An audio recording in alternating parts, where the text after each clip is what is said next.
আসসালামু আলাইকুম guys, dissent traveller পক্ষ থেকে আপনাদেরকে স্বাগতম। আজকে আমি আপনাদেরকে দেখাচ্ছি সিলেট জিরো পয়েন্ট। আমার পিছনে দেখতে পাচ্ছেন ভারতের মেঘালয় রাজ্যের সীমান্ত। আমার এই পাশে দেখতে পাচ্ছেন ডাউকি নদী। এখান থেকে মাঝিরা নৌকা দিয়ে মানুষ পারাপার করেন। আমি এখন আছি মাইবে ঝর্ণার একদম সামনে। আমার সাথে আছেন আমার বন্ধু নাবির হোসাইন। আসসালামু আলাইকুম গাইস, ডিসেন্ট ট্রাভেলার পক্ষ থেকে আপনাদেরকে স্বাগতম। তো গাইস, আজকে আমি আপনাদেরকে দেখাবো সিলেট জিরো পয়েন্ট। আমি ভিডিও ধারণ করেছিলাম 2017 সালে। বহু ঐতিহাসিকদের মতে বহু হাজার বছর ধরে জাফলং ছিল খাসিয়া জৈন্তা রাজার অধীনে। 1954 সালে জমিদারি প্রথা বিলুপ্ত হলে জৈন্তা রাজার অবসান ঘটে। জাফলং জিরো পয়েন্ট বাংলাদেশের ট্রাভেলিং জায়গাগুলোর মধ্যে অন্যতম একটি জায়গা। এখানে প্রতি বছর হাজার হাজার ট্রাভেলার ভিড় করেন। করে এই জায়গা দেখতেছেন, এই জায়গাটা হচ্ছে আমার বাংলাদেশ, আর এখানে হচ্ছে বিজিবির একটা ক্যাম্প, এবং এই জন্য এখানে বেড়া আছে। আমারও পাশে ওই যে বাড়িগুলো দেখতেছেন, ওই বাড়িটা হচ্ছে ইন্ডিয়া, এবং এটা হচ্ছে ইন্ডিয়ার বর্ডার। আর এই জায়গাটা দেখছেন, এটা হচ্ছে ইন্ডিয়া, এবং এই পাশটা হচ্ছে ইন্ডিয়া। এবং বাঙালিদের এখান থেকে নিচে যাওয়ার জন্য ওই পর্যন্ত যেতে পারে, আর যেতে পারে না, কারণ ওটা India border. Jaflong zero point Sylhet বিভাগের একটি পর্যটন কেন্দ্র। এটি বাংলাদেশের সিলেট জেলার গোয়াইনঘাট উপজেলার এবং ভারতের মেঘালয় রাজ্যের সীমান্তে অবস্থিত, যা সিলেট শহর থেকে 60 কিলোমিটার দূরে অবস্থিত। এছাড়াও ভারতের মেঘালয় রাজ্যের বন্দরে ঝুলন্ত সেতু পর্যটকদের মূল আকর্ষণ, আর এই জন্যই প্রতি বছর হাজার হাজার ট্রাভেলার এখানে ভ্রমণ করেন।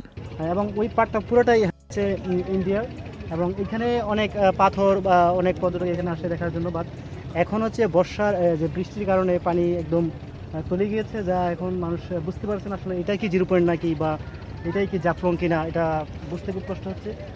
আর তো গাইস, আপনারা দেখতে পাচ্ছেন আমার এই পাশে হচ্ছে ডাউকি নদী, আর এই পাশে দেখতে পাচ্ছেন অনেকগুলো নৌকা। এখান থেকে কিন্তু মূলত মাঝিরা নৌকা দিয়ে মানুষ পারাপার করেন এবং ওই পারে নিয়ে যান। এবং একটু পর আমি মাইবে ঝর্ণা যাবো এবং আপনাদেরকে মাইবে ঝর্ণা দেখানোর চেষ্টা করব। এখান থেকে ওই পারে যাইতে প্রায় 10 টাকার ভাড়া, এবং এই পাশে যে এই পাহাড় এই নৌকাগুলো হচ্ছে, এটা হচ্ছে বাংলাদেশ সীমানা, এবং এখান থেকে অনেক পর্যটক ওই পারে যায়। নৌকাগুলো অনেক সুন্দর, যদিও একটু আনকমন, আমাদের এলাকার মতো না, তারপর একটু সুন্দর লাগে, ভালো লাগে। গাইস, আপনারা দেখতে পাচ্ছেন আমার খুব কাছে একটি ঘর।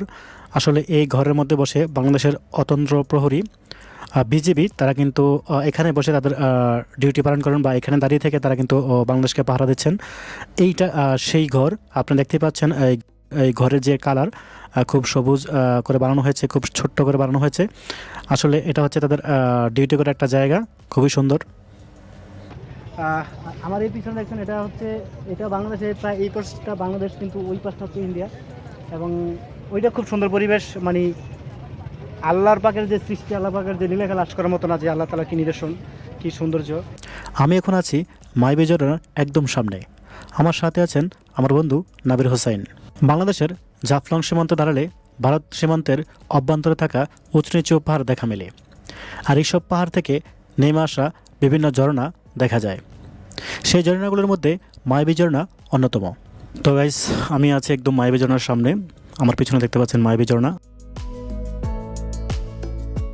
আর আপনারা জানেন যে মাইবে ঝর্ণার উৎপত্তি হয়েছে ইন্ডিয়াতে। আসলে উপরে দেখতে পাচ্ছেন, এটা হচ্ছে ইন্ডিয়া, আর এটা হচ্ছে মাইবে ঝর্ণা। অনেক পর্যটক এখানে আসেন, আর যখন আপনি এখানে আসবেন খুব সাবধানে উপরে উঠবেন, কারণ মাইবে ঝর্ণার সামনে অনেক বড় বড় পাথর আছে, যদি কখনো পা পিছলে যে অনেক বিপদের সম্মুখীন হতে পারেন।